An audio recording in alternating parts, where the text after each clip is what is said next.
All right.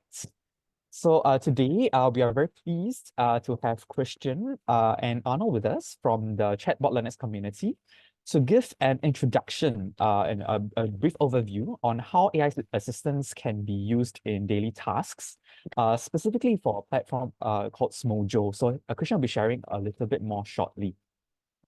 And we're also excited to have Ming Xiu, our second runner-up in the previous chatbot bootcamp with us, to share with us about her ongoing works in chatbot creation. So for those of you who might not be aware, the Chatbot Learners community in NLB, which is facilitated by AI for Impact, runs bootcamps yearly, which you can join and take part in.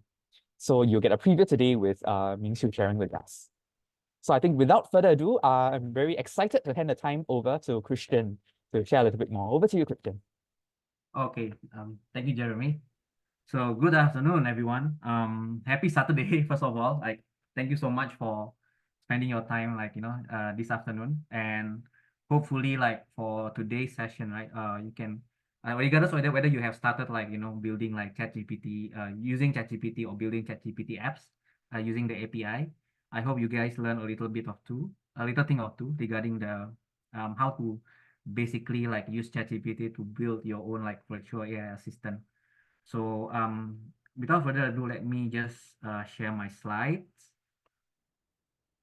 So before we start, this session will be divided into three components. I think first I will cover a little bit more about the awareness level about what it means to create your own personal AI assistant, and some kind of general trends on where GPT is heading and how you can utilize ChatGPT and also in a better way.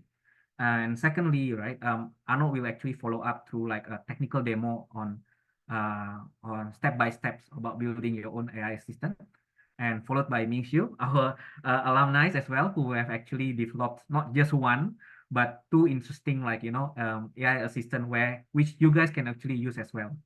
So without maybe moving on to the next slide. Okay. Christian, so sorry to interrupt. Would Yes. it? I'm noticing a little bit of feedback that it's a bit too soft, in the chat. So maybe for those, would you be able, for those of you who are joining us online, would you be able to max out your volume? Meanwhile, Christian will trouble you to speak a little bit louder as well, lah, if it's possible. Can do. Thanks very much. Is it okay right now, or is still too soft? Like, any of you has issue with the voice? Okay, so I think partner is saying it's okay already. Oh, Yeah, okay, thanks, thanks, Christian. thank you. Okay, so yeah, I think I see some old friends here who joined our previous bootcamp, and we also see new names here. So for those who are new, I think like to introduce ourselves as well. We are from AI for Impact. So basically, our goal is to help non-programmers learn and develop AI applications without much programming background. And so far, it's been very successful. So we work with NLB very closely since last year, actually since 2000 and 2021, to actually create multiple initiatives to help you explore AI for various use cases in Singapore. So that's what we do, and we also partner with Microsoft right now, basically to basically bring Microsoft related tools, and also other open source AI tools as well, to make it accessible for you guys as well. So it's not just learning, but also building and also making impact to the society. So that's what we do, learn, do, and impact. Okay, there's some writing here. Let me just, am I, okay, can I, okay, let me disable annotation just to, yeah. Okay, can I erase this one? Jeremy, would you be able to Christian, help? let me look into this. Yeah, give me a Yeah, moment. let me just stop sharing and share my screen as well. For those of you who are watching, right, please don't be careful with the screen. So because otherwise there will be some scribbles as well. So before we move on further, right, let me just give you summarize actually what this topic is about. So right now, as we are also like building a lot of Gen AI applications, I think this statement actually summarizes it very well. So AI won't replace humans, but humans using AI will. Meaning that at this time, like with the recent advancement, I don't think AI is good enough yet to replace some professional work completely, because there are some limitation as well, especially with regards to hallucination mistakes, which mean that the non-deterministic view of AI. But right now, AI is a well, it's actually good enough for you to actually use it and to offload some of your manual work, as long as it's still audited by human. So that means that if you are actually like able to utilize AI as your personal assistant, I think that is actually the right time, the right stage for you to when it comes to learning how to apply AI to offload some of your work lah. But it's getting smarter and smarter. If you saw like the recent news about GPT-4o and even like the open source like models as well. But I don't think I think it's still a way for AI to be able to completely automate end-to-end human work, which is like what agents actually do. So like this is a survey that that I think Anderson Horowitz actually mentioned, which is the one of the biggest like tech VCs. I think right now like we sort of agree as well, because we are also like building lots of AI applications, and most of the time I think to be lots of companies actually are not yet uh, wanting to take like risky move to offload end-to-end like operational workflow to AI, which means that like for when it comes to adoption, right? Most of the AI adoption actually is used for internal facing, such as like using AI to summarize text, for brainstorming, like to automate not end-to-end customer service, basically not to become your customer service agent, but to actually help customer service officer actually like summarize the customer complaints and then turn it into insights. So this is like the state of I think current AI models, but actually it's catching up very fast. In fact, we have some projects where like where some companies are actually requesting for end-to-end customer service AI. So that means that more and more companies are becoming confident. But to be honest, like based on our own assessment, there are some because some operations required like some human work requires like 90% or 95% this kind of accuracy, right? That means that you cannot have like 1% error at all. That means that like if AI wants to completely like replace like human work, they need to be able to basically like uh, operate at almost like 100% accuracy, which is not so easy. Getting 90% accuracy, to be honest, is not that difficult, especially if you learn how to use prompting in the right way. But then pushing 90% to 91%, 92%, 93%, up to 98%, that one is the one is where I mean basically like advanced knowledge is required. And when something goes wrong, right? Like if it happens to human, right? I think there's a way to mitigate that, right? Basically. But if it happens to AI, for example, right? Who should you blame? I think that's something that people are still struggling with right now. But it keeps on increasing right now. Like I mean, the bar to basically like quality of AI is actually increasing. So there are still opportunities for if you know how to utilize like multiple like techniques. I think like the model itself fundamentally is getting better and better. Yeah. So in summary, right, like because we also work with a few companies when it comes to implementation. I think in generally, especially in Southeast Asia, right, the sentiment is that Gen AI models can and has been helpful in automating human work, but in an environment where mistakes are tolerable. So we recently like actually like invited to actually join the Microsoft Build AI Day, where they will actually like showcase like some projects with one of the national banks. And what they do is that they build a customer service like AI officer, in which their job is not really to do end-to-end customer service, but to help customer service officer like summarize like customer complaints and then match them to the right answers on the FAQ guidebook. And then like that insights is actually going to be passed to customer service officer. So I think that one is a realistic way to actually look at generative AI right now. And I'll tell you the reason like why is it that way. So and right now, so like, well, where do people like mostly use AI as an assistant, right? I think the first one that I think a lot of us actually use, right? If you are using ChatGPT, especially if you are subscribing ChatGPT, is the generation part, where right now, like if you want to post something on LinkedIn or on Instagram or to create some kind of TikTok scripts and all that, you typically like instead of writing it from scratch, you put it into AI, come up with some kind of template, and then you try to modify that as well.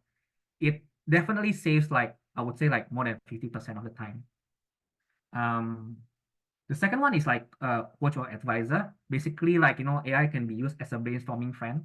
So I use it personally. So like just to let you know, like my professional role actually is a business development, and I did write a lot of proposals, and I did also like do a lot of brainstorming as well. So typically like I use ChatGPT as a devil's advocate, just to basically if let's say I have some kind of ideas, right? I'll get ChatGPT to give me a critique the ideas as well, so that we get more balanced views. That one has been very good right now, and if there's mistake, right, it's fine because it's just for internal use. It's not for external use.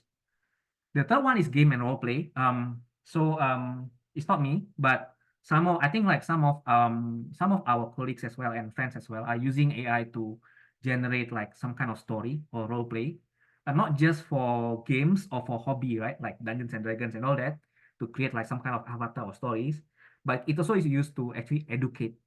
And what they do is that, like, for example, if you want to learn math and then you want to generate some kind of stories that is interesting for kids, then you can just like, learn how to use the prompting to generate a story where it includes like, math learning as well. I think some of our alumni actually built AI web applications to generate actually a lesson plan. Like it's a kind of storytelling, but contextualized with for teachers use lah, basically in Singapore. The fourth one is insight. So collect feedback, insight survey from customers. So in terms of replying it well, like replying, right? Maybe at AI can only achieve like 90 to 91% accuracy. But when it comes to collecting insights, right? I think they are AI has been actually pretty effective in actually like finding insights based on a limited set of data. So that has been quite powerful use as well, where you can just like share your feedback from, let's say you use Google Form to collect feedback, you copy paste the Google Form Excel sheet to AI, and to ChatGPT, and then like it generates some kind of like pattern analysis as well. So it saves a lot of time personally.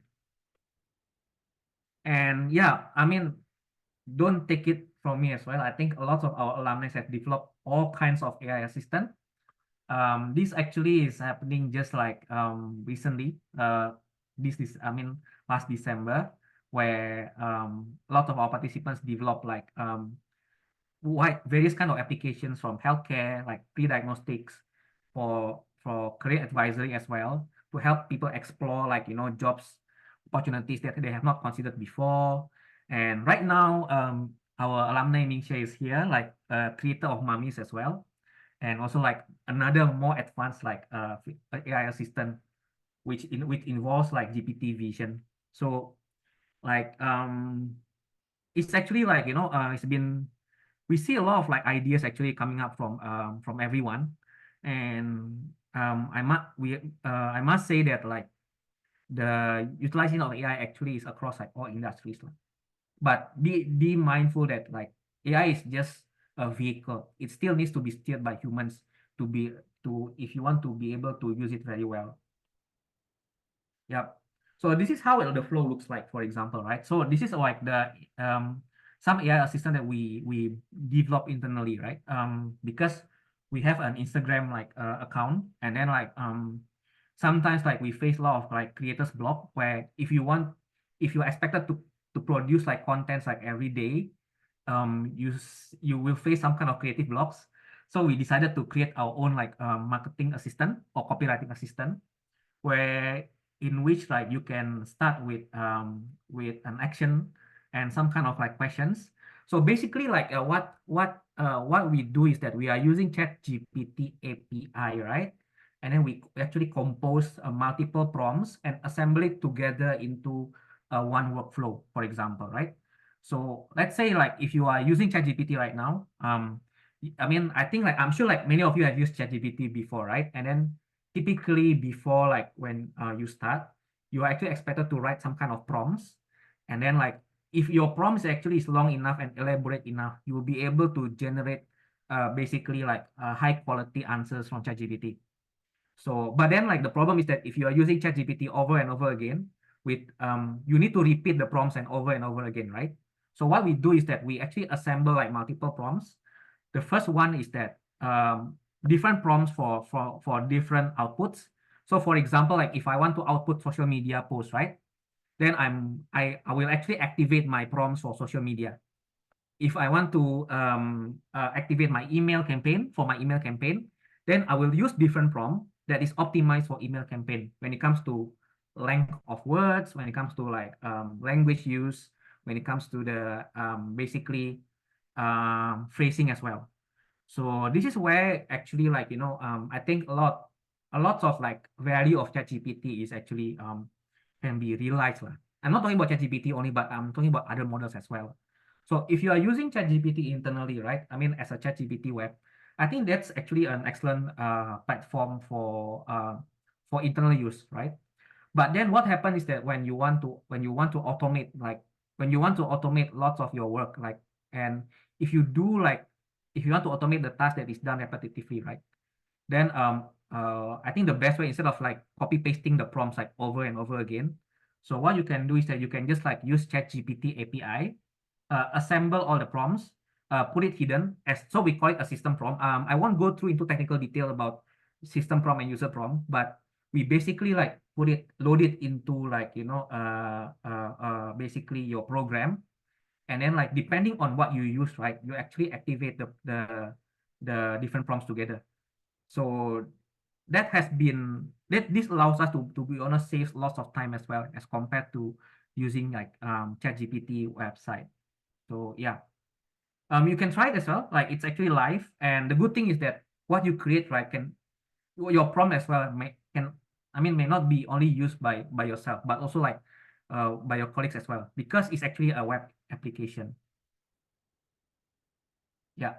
So I think just to show like how it looks like, let me just invite Ming Xu, right, to share like two of her chatbots. One actually is AI assistant for mummies, for working moms. The other one is an AI assistant for those who wants to get more insights at the zoo, like it's called Zoo Venture. So Ming Xu, maybe you want to share your chatbots and basically your experience so far when you build chatbot as well. Yeah. Okay, wait, let me share. Okay, so thank you, Christian. I will start my sharing. So hi all, I'm Ming Shu, and I'm happy to share with you my chatbot development experience. Let me give you a brief introduction of myself first. So like most of you here, I'm actually not a programmer. I'm currently a stay-at-home mom who is excited about AI and chatbot. And trust me, if I can do it, so can you. Chatbots are revolutionizing the way we actually interact with the technology nowadays. So with its 24/7 availability and personalized responses, the possibilities are basically endless. My journey began with a simple question: how can I make parenthood easier? Whether it's environmental concerns or societal needs, your passion can drive impactful solutions. I won't sugarcoat it.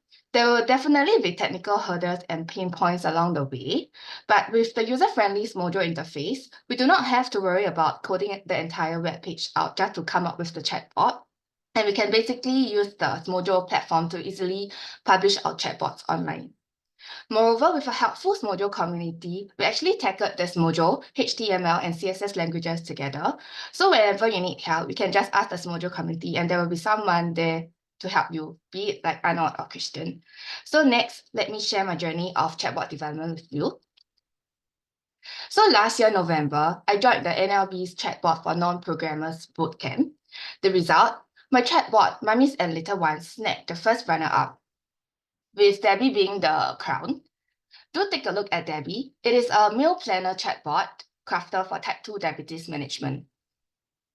My chatbot journey doesn't stop there. Earlier this year, ChatGPT Vision was actually shared with the Smojo community, and I get to explore it and come up with another chatbot, which is the Zuventure bot. Let me introduce you to Mummies and Little Ones, which is a parenting chatbot that contains health hub information on baby milestone, important baby care tips, and childcare nutrition guides. It also features bedtime stories GPT and BFF Mum GPT that are actually powered by ChatGPT. You can scan the QR code to explore Mummies and Little Ones with me. So let's navigate through its features together. To prevent hallucination from ChatGPT, useful information from Health Hub were featured in the first 3 tabs demarcated by the white tabs. Let's have a quick look at them. So in tab 1, we can simply select your desired milestone for tailored guidance.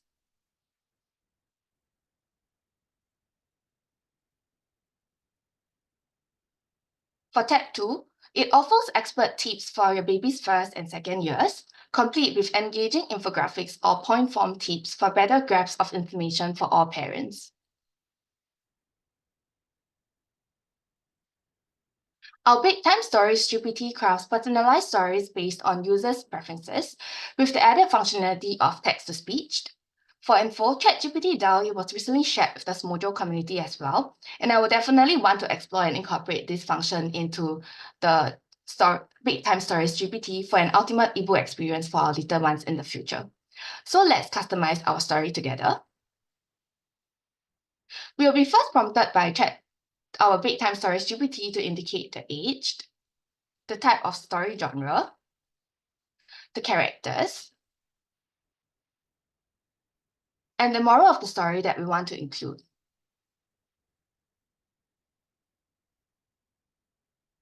And with that, we get a customized story for our little ones easily. Also, we can click on Click to Read Story for the text-to-audio functionality. Once upon a time, in a snowy kingdom far, far away, there lived a magical snowman named Frosty. Frosty was always happy and loved playing in the snow. As for the BFF Mum GPT, it provides a 24/7 parental assistance for anything parental or child-related. For example, we can ask our BFF Mum GPT on how to plan a Bear Team 1-year-old birthday party.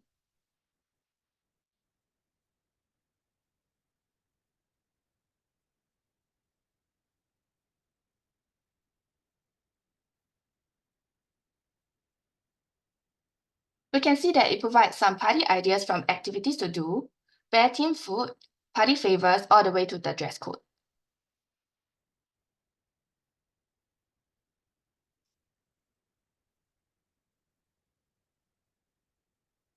What about how we can deal with a picky eater?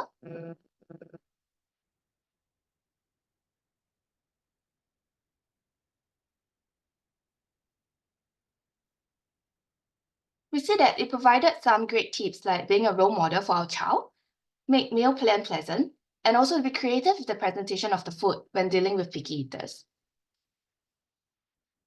Next up, we have Zoo Venture Bot, your personal zoo guide that contains information from Singapore Zoo on things to do, animals, and their respective zones. Simply snap a picture of any animal and let ChatGPT Vision unravel its fascinating details. You can scan the QR code to embark on a wildlife adventure with me. The first 3 tabs consist of useful information from Singapore Zoo for zoo visitors. Let's take a quick look. By clicking on Things to Do, we can see the many activities that we can do at the Singapore Zoo.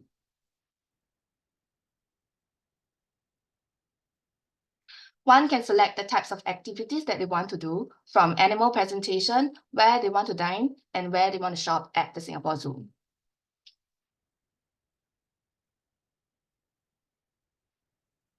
For the Zooventure guide, one can simply upload or snap a picture of an animal, then ask Vision any questions that you would like to know about this animal, and Vision will tell you all the details.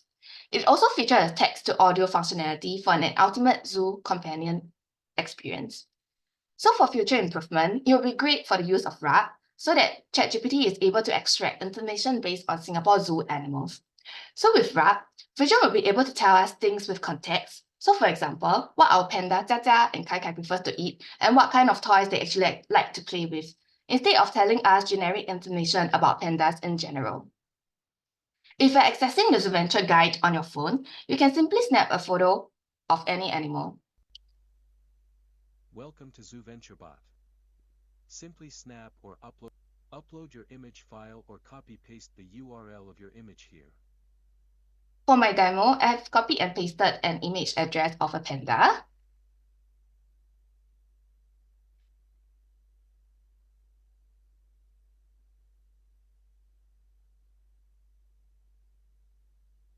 What would you want to know about this animal? So we can ask Vision any questions that we are interested in. So for example, the habitat and interesting fact. If you have noted, the text-to-speech functionality is by default, and there is no activation required for this chatbot. This is to provide an immersive experience for all Zoo visitors, so as if they have a live guide with The animal them. in the picture is the giant panda. Giant pandas are native to south-central China and they live in bamboo forests high in the mountains, particularly in Sichuan, but also in neighboring Shaanxi and Gansu provinces. An interesting fact about giant pandas is that despite their classification as carnivores, their diets are primarily herbivorous, consisting almost exclusively of bamboo. They have a modified wrist bone that acts as a sixth digit, resembling a thumb, which helps them hold the bamboo while eating. Giant pandas play a crucial role in the bamboo forests where they roam by spreading seeds and facilitating the growth of vegetation. So with this, I conclude my journey thus far, and I will encourage you all to embark on your own chatbot adventures as well. Thank you. Okay. Thank you so much, Ming-Shu. So just for everyone to share, just to give some context as well. So the tools that Ming-Shu is actually using is called Mojo. It's the one that we develop ourselves.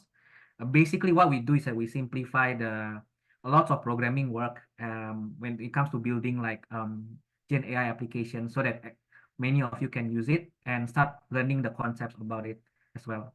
So we'll share the technical know-how and in terms of how to access that. We will actually share it to you guys as well. So basically it's free for you guys to use, and basically we are also including a lot more techniques as well, like what Ming-Shu mentioned, right? RAG. We also including also more and more models as well. Can you run GPT locally? I think it will be something that we will implement in the pipeline as well. So, but the important part is that I think we are really glad to see a lot of creative ideas that realized, right, that comes from you guys. And then what we want to do is that let's explore a lot more applications together, so that when the as ChatGPT is much more advanced, you're not just we are not be able to just become the user of it, but we also become the creators on top of the various AI models that is existing out there. So thank you so much, Ming-Shu, for sharing your chatbots as well. We'd love to invite actually more people to actually showcase their chatbots as well. A lot more interesting chatbots along the line. But before that, maybe I'll just invite also Arnold to actually share more on the technical side about how to develop virtual AI assistant. So yeah, Arnold, time is yours. But just to give you some context as well, Arnold has just actually finished an apprenticeship, right, Arnold, with NLB alumni as well, where the participants are not just able to create ChatGPT apps, but also to inject a lot of more advanced techniques like RAG and all that to their chatbots. So yeah, Arnold, time is yours, man. Feel free to share. Hi guys, can I share my screen perhaps? Okay, so what I'm going to talk about today is something that we've been building with the apprenticeship group. So it's like a 3-month program that we have. It's free. It's actually open up to anyone who joins our NLB courses. And we develop applications that are much more advanced than just the chatbots alone. And the one that we did in the last couple of weeks, the last couple of months, is it's an RAG application. Let me just show it to you first.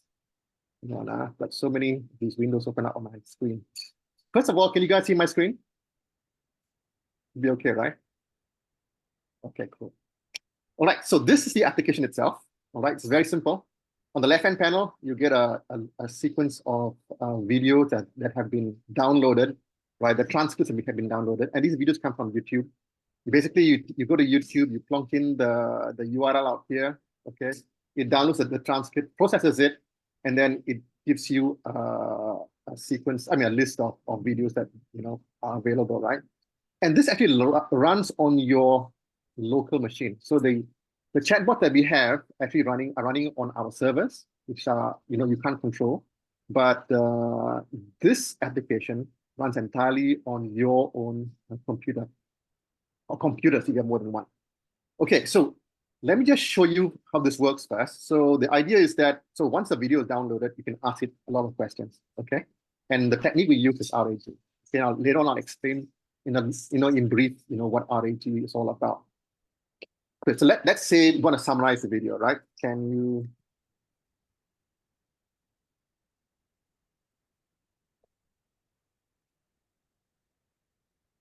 Okay, and hopefully it should respond with a summary. Okay, it takes a bit of time because it's actually contacting OpenAI at the back end, and it's coming back with a response. Okay, now we can then change the video, for example, here like this, and maybe ask the same question again if you want to. Okay, and here again it gives you a response like that, right? Or you could ask it a question like, who is the sponsor? This video. Right? Okay, so this one it knows the answer to. Let me see another one where it might not know the answer. Let's try this one. Okay. And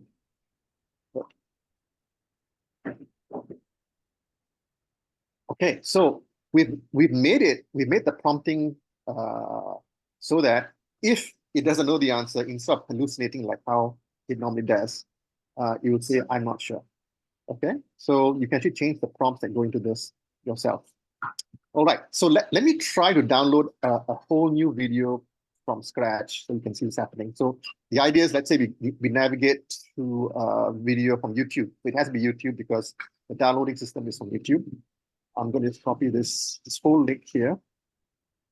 All right, I go out here and I just paste it out here. I click on enter, right? And it takes a while, but then it puts in the video out here, right? The terrifying signs of avalanches, right? So while it's doing that, it's actually still not processed, not done with the processing yet. So you can't really ask questions straight away. And if you look at the backend processing, you can see this actually happens. This is actually the program. There are two programs actually which are working together, and they're both what's known as a server kind of program. And so you can see here it's being processed. The first part of the video is being processed, and here it's done also as well. So now we can go back here and we can ask it a different question. Okay, let's say something like, why avalanches? Or can you summarize the science behind avalanches? What is the science?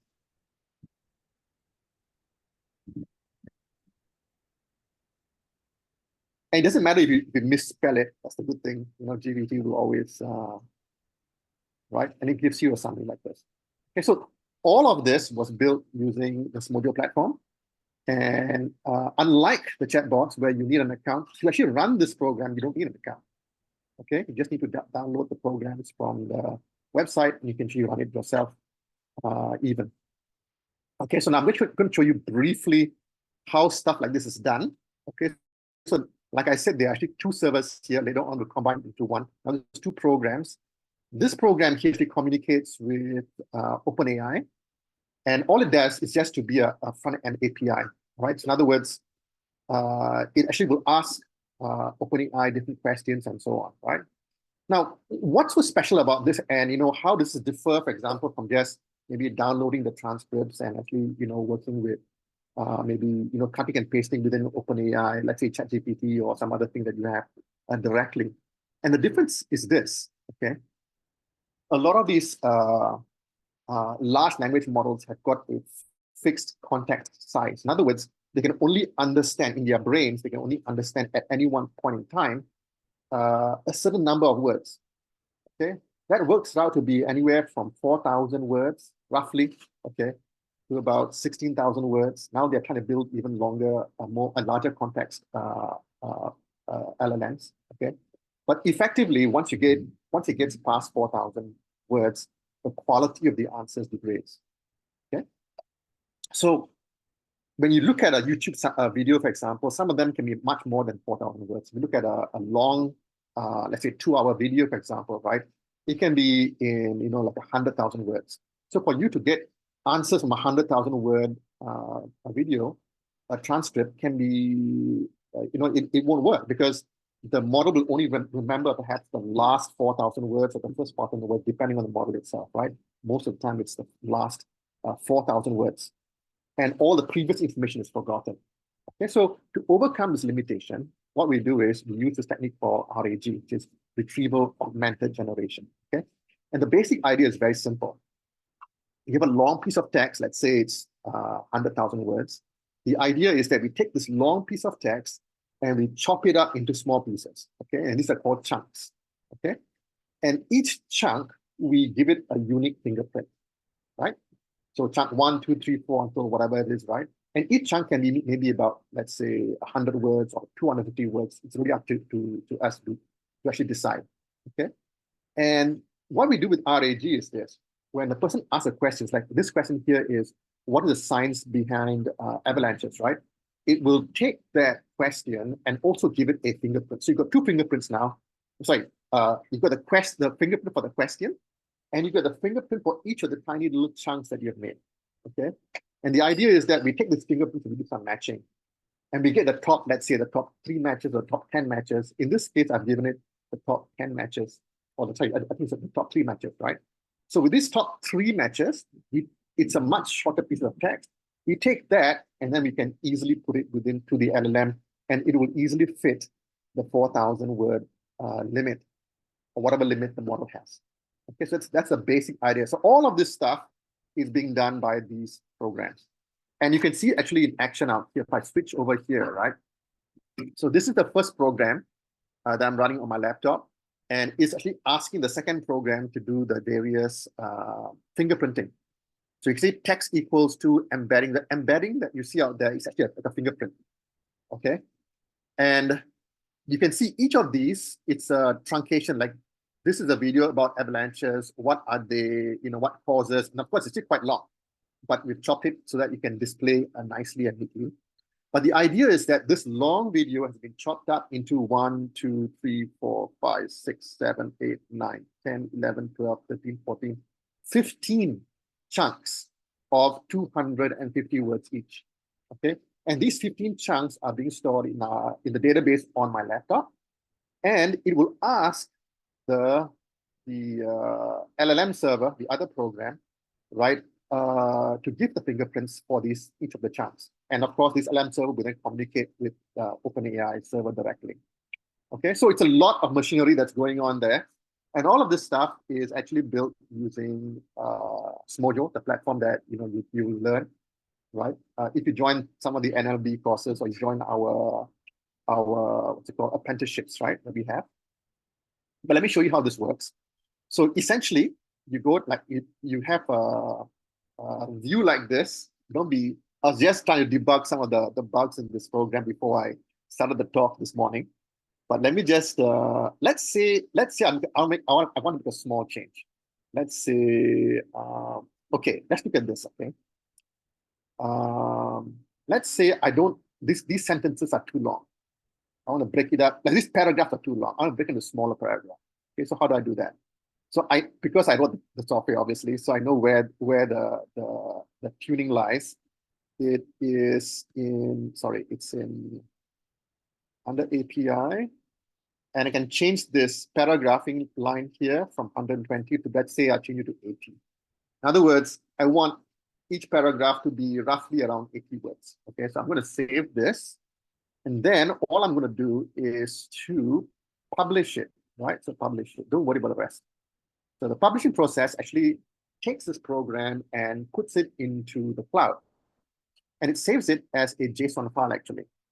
Right? So I click on this. You can see there's a lot of junk out here. Basically, it's just a JSON file, which is like a text file. Okay. And then what I want to do is that I want to restart the server. So this is the server that I need to restart here. I'm going to put Control C. Okay, I'm going to restart it like that. Okay. And once it restarts, okay, I can go back to my program here and actually just ask again if I want to. And this time, you will see that the same question asked, it will then change the formatting so that you have fewer words per paragraph. Okay. Now the answer is different because each time you ask a LLM, of course, you get a different answer, even if it's the same question. Okay, so I hope this gives you some flavor on how this thing is done. Okay, and the new thing that we're doing here is that all of these programs that you run on your own computer, and it's easy to extend this to maybe like, you know, process PDFs or document files that you have or some other stuff, right? Or even pieces of text that you want. One thing that we're also working on is, let's say you can click on, right now you can only do one video at a time, right? So where that little plug there is where the current video is, right? So if I change the video, for example, here, and if I ask it what the science behind avalanches, then of course it'll say I'm not sure, because that is not contained within the text of the surprising genius of sewing machines. Okay, right? But it is possible to actually click on more than one of these videos. So you have, let's say, 3 or 4 videos and you want to get some insight across videos, you can also do that with this system. Okay, so that's basically it. All right, but to get here, okay, it's we took about 3 months, 1 month to really understand the programming language, and only 2 months to work through the details of building an application like this. Okay, so this is more advanced. Okay, but although to understand how it works is one thing. I mean, like, you ask me, like, you know, how does your handphone work? It's complicated, right? But to use a handphone, anyone can do it, right? So any one of you can actually just download this application and use it, right? Within well, just take like a minute or two to just get it started. It's much easier if you have a Mac or if you have Linux. You have Windows, you need to install a Linux virtual machine. Okay, but with a Mac, it's actually fairly straightforward. And join us for the talks that are coming, and we will actually delve into the more details on how you should do all this stuff. And we'll also post some details because I think I don't take up too much time on this, but I'll show you also perhaps also give you some slides on how you can actually install this on your own machine and actually run it yourself if you want to. You don't have to know any programming or any module. You just use the programs. This stuff is still, we just finished it, so of course it's still fragile. It can still break easily. So let me polish it up a bit more before we release it to the public. But we will send you the notes on the Telegram group or through email, I think, if you want. Okay, that's it for me. I hope you enjoyed it, guys. Okay. Thank you, Arnold.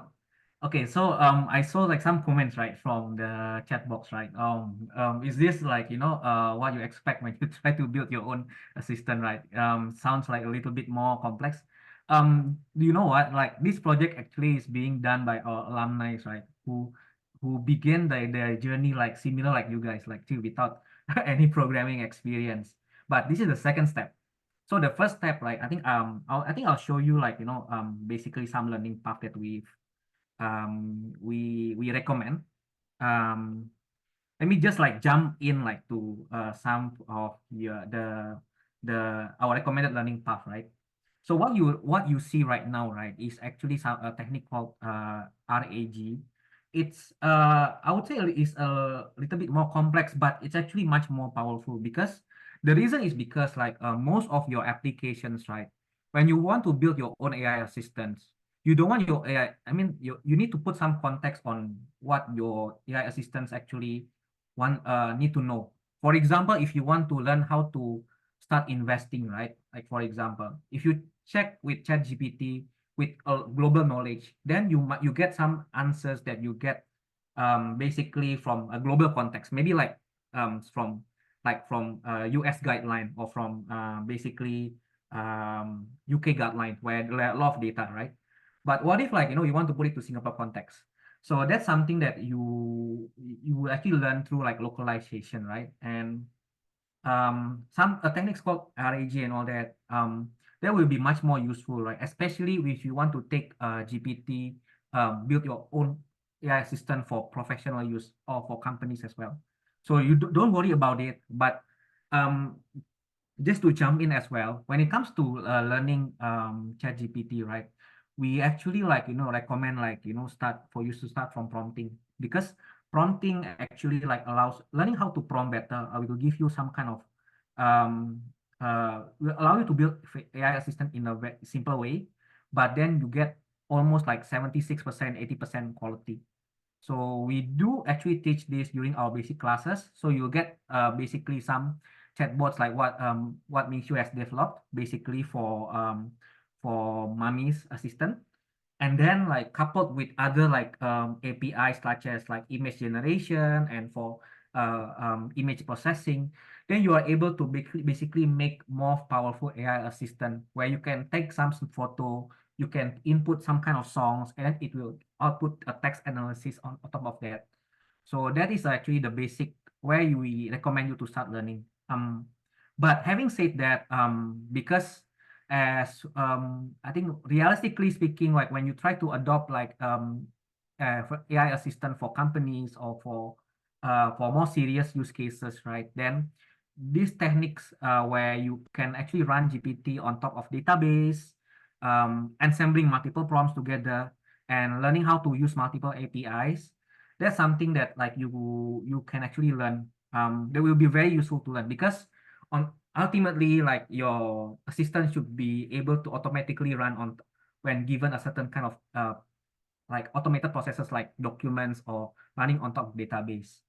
Then like but having said that, we've actually taken like some of our alumni to the advanced level where you are actually able to run GPTs on top of like high amount of documents, huge amount of data sets like videos, and also running it even like locally as well. So you don't have to rely on external APIs, which might be which makes your GPT actually much more secure and private, basically, because that has been a lot of complaints that we receive also like from our companies. Can I make sure that my data sets is inside my organization, not going outside through models? So this is actually like what we have what we recommend when you want to start learning, right? And how it looks like is that, of course, like there are three parts as well when it comes to three parts to take note when you want to build your own like GPT. The first one is to reduce hallucination. So one way to do that is to actually like use prompting. I think prompting can actually minimize a lot of mistakes. We will go through it during our technical class because we won't have much time today. The second one is to integrate AI into workflow. So this is where I think like a knowledge about database and API would be very useful because you want to run like some analysis on top of your data sets, right? So that can make your AI system much more useful. The third one is the localized context, as I mentioned. That one is very useful, and this has been like also like a lot of requirement when we take some kind of project as well. Can I basically like make my manual, right? Like a talking book, basically. Yeah. So yeah, that is one way to do that. So I think before we end it, right? We want to go. Let's have some time for Q&A. But what we do as well is that like on top of like basically like awareness class, like this seminar, we also have like actually that we'll do technical class as well.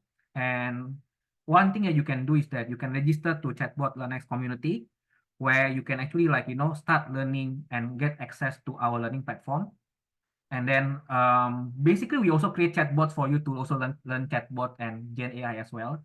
So if you are registered, right, you will get complete guidelines on how to start learning.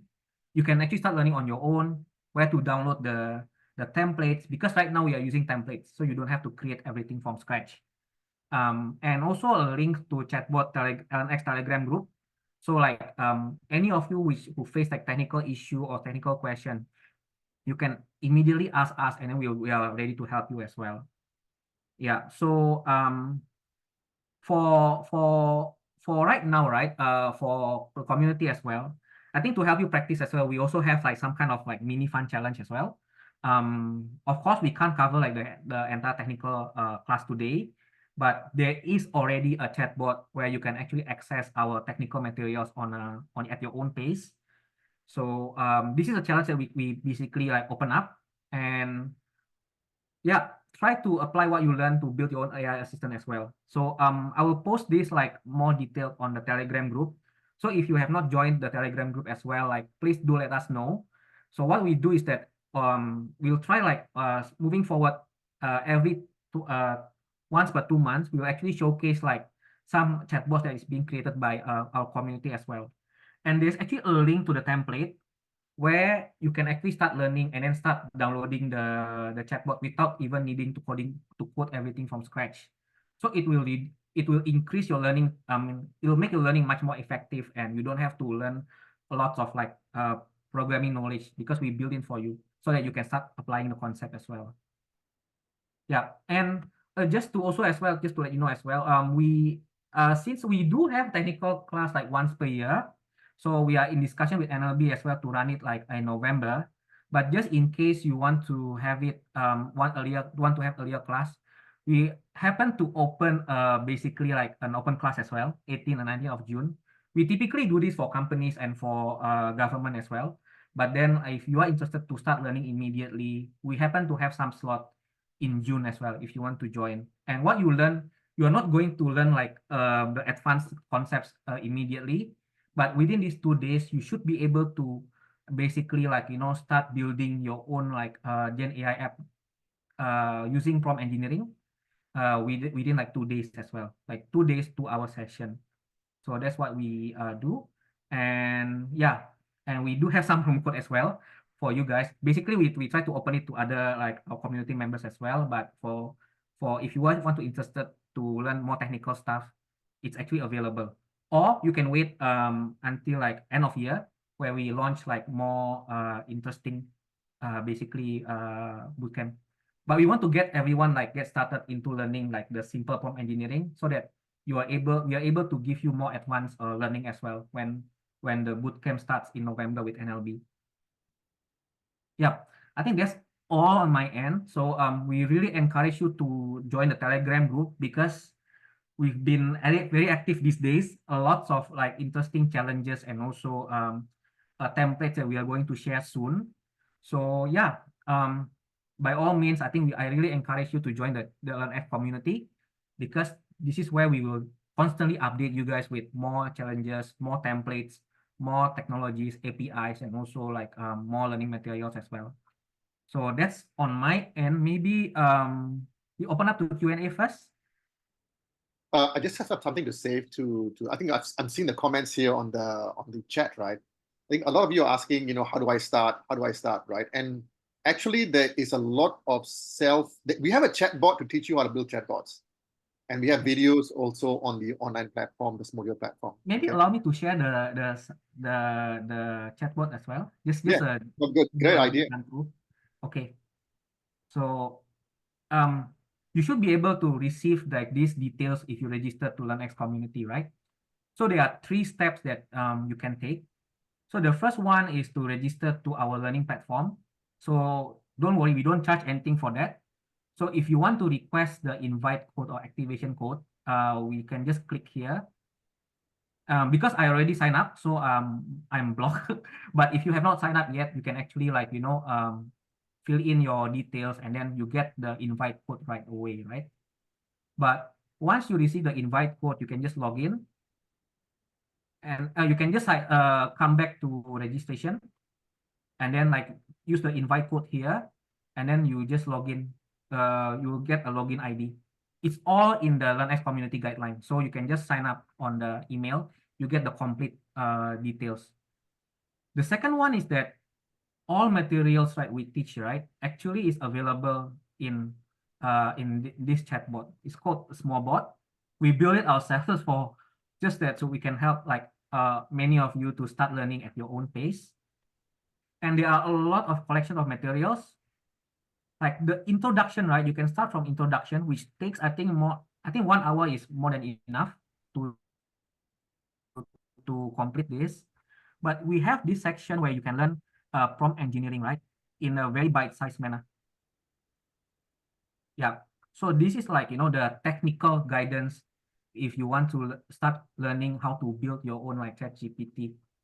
And for the template as well, there's already also links to the template. But just to show you a bit, once you download the Smojo, there is actually a lot templates, you can just download and then you can just immediately edit. You can just immediately play around with the prompts and all that. So you don't have to build everything from scratch, and you can even build it within a couple of minutes actually if you want to. So there are GPT for vision, there are chatbot virtual assistant, DALI as well. You can start from self-branding chatbot with OpenAI and Azure AI. This is the simplest chatbot that we have. It's connected to both Microsoft Azure and also OpenAI if you want to use multiple models. And yeah, and you can just download this once you've actually get the ID. A lot more projects as well actually, community projects. I think we have one for hotel assistant. We have one for build your own chatbot avatar. You can also do data visualizations. A lot of things that you can explore. But please join the chatbot community first so we can guide you along the way. Yeah. Thanks a lot, Christian. So I'm a bit conscious of time, and I'm noticing there's still a few questions lah. So if I can highlight a few, so I think first of all, I think Junis asked about the recording. So on the recording on this, please note, we will be putting, I think Christian will be uploading onto AI for Impact's YouTube page. Is that right? Yeah. So you can expect it there lah, through AI for Impact's YouTube page. I believe Chloe had a question about how to reduce hallucinations. So this might be a more technical, but might be something that will be of interest to those of you who are interested in using these tools. Wondering whether you have any insights on that. Okay, maybe Arnold, you want to share? Well. So whenever the questions, you can never absolutely reduce or remove hallucinations. And sometimes, it will also give you the wrong answers, right? And different models will give you different quality of answers. That GPT-4 is much better, for example, than 3.5, but it's slower and more expensive, right? One way you can reduce hallucinations is just say in the prompt itself, if you're not sure, tell me, say I'm not sure, okay? And that we find is actually pretty basic and pretty helpful. So in other words, you don't force the model to give you an answer. Just say, I'm not sure, that's okay. And then it will say, I'm not sure. Yeah. Thanks a lot, Arnold. So I do see another question, but this is regarding the next session in this, I will say in the one next month, on chatbots relating to education. So I think it's the questions are about, is it a repeat of today's session? Maybe what's going to be different about it? Christian, would you be able to share a little bit? Okay, so for next session, So for next month session, we will actually focus on how to apply generative AI or ChatGPT to build more related chatbot that is more related to education, which means that to create your own lesson plan, to create basically a role play chatbot for, let's say, for language learning and all that. because a lot of our communities are building like very interesting chatbots as well. So there are a couple of like, good chatbots that we can actually showcase as a reference so that it inspires you to know like how to apply like multiple virtual AI assistant specifically for educational purposes. It's not just for teachers, to be honest. Like, let's say if you want to teach your colleagues or how to learn A, B, C, or if you want to do your own role play as well. So that's something that you can apply. Yeah, it's more related to education, Yeah. basically. I think maybe what the person is probably asking is, will there be something that's concrete that they can actually go and do after the session itself, right? And I think what Chris is saying is the answer is yes. So we won't teach you how to do it from scratch because that takes too long. Yeah. Right. But what we will do is to first show you the chatbot itself, like a bit like how I did today for the RAG. Okay. And then to give you access to the template. So you know which template to go for, how to actually install the template and how you can actually start doing stuff. Okay.